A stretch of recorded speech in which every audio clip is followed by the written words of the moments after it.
بسم اللہ الرحمن الرحیم۔ تو ناظرین سوچئے کہ اگر 70 قرآن کے حافظ، 70 ایسے صحابہ جو قرہ مانے جاتے تھے اس وقت کے، اور آپ صلی اللہ علیہ وسلم کے قرآن اور حدیث پر اس طریقے سے عمل کرتے تھے کہ آپ صلی اللہ علیہ وسلم نے ان کو دوسروں کو دین سکھانے کے لیے بھیجا، پر اگر ان کے ساتھ دھوکہ ہو جائے، ان کو شہید کر دیا جائے، تو اس پر رسول اللہ صلی اللہ علیہ وسلم کو کتنا زیادہ صدمہ ہوا ہوگا، کتنی زیادہ غمگین ہوئے ہوں گے آپ صلی اللہ علیہ وسلم۔ تو یہ واقعہ ہے بیر معونہ کا، تو ہم اس کو سٹارٹ کرتے ہیں۔ السلام علیکم everyone, welcome back to my channel.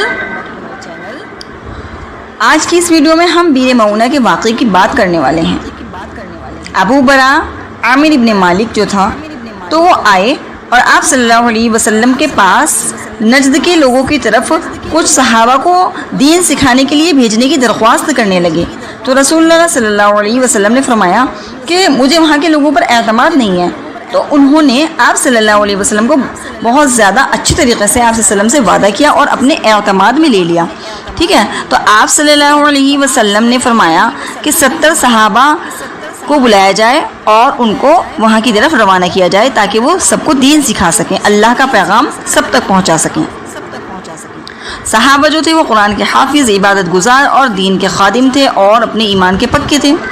تو آپ صلی اللہ علیہ وسلم نے ان کو روانہ کر دیا، لیکن بیر معونہ پہنچتے ہی ان لوگوں میں سے کچھ لوگوں نے اپنا وعدہ توڑ دیا، چاروں طرف سے حملہ کر دیا، اور یہ صحابہ آخری سانس تک اللہ تعالیٰ کے دین پر قائم رہے اور ایک ایک کر کے سب شہید ہوتے رہے۔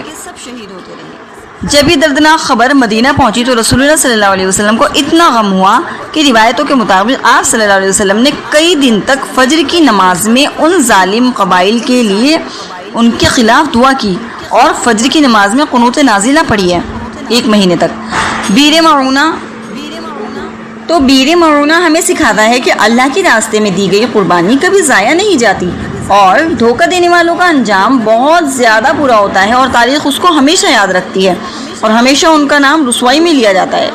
تو ایسے ہی حقیقی اسلامی واقعات کے لیے چینل کو فالو کیجیے اور ویڈیو کو شیئر کرنا نہ بھولیں اور سبسکرائب ضرور کیجیے۔ تب تک کے لیے اللہ حافظ، ملتے ہیں نیکسٹ ویڈیو میں۔